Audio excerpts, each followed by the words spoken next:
Okay, this is Mustang floor pans. I don't know what video this is, so I'll shoot this one for my nephew Noah, who asked me how far the Mustang was coming along. And as you can see, the floor pan is now in, the seat pans are now in, the back seat retainers are now in, and this thing is pretty much fully welded, and it's time to move on from the floor. I can tell you this, the car now is on jack stands, not being supported so much, in fact not at all, by the rotisserie. Rotisserie is just kind of holding it up in the air. It's really, there's no weight on it. If you were to touch the rotisserie, you can kind of shake it around. It's not holding the weight of the car. The weight of the car is being held by the jack stands under the rockers. So the floor pan is in, the seat pans are back in, and it's time to focus the efforts on putting the back half of the car back together. The back half of the car pretty much has to be redone. The rear, pretty much everything from the C-pillars back.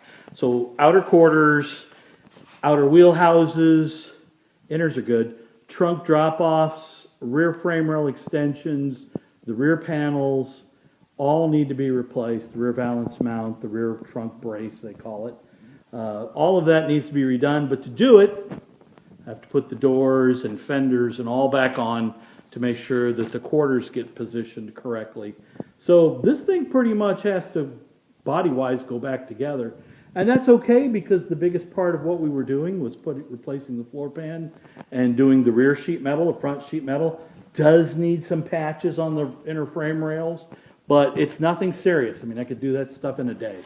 But more importantly, putting the front end back together, putting an export brace on it to make sure that the front dimensions are where they need to be, because the hood, the fenders, the doors all dictate where the quarter panels land when you replace the rear quarters. And the rear quarters determine where the rear trunk brace goes, and the rear tail panel, and the deck lid. So pretty much got to put all the sheet metal back on the car, and that'll be fun because it'll look like a car again instead of a skeleton.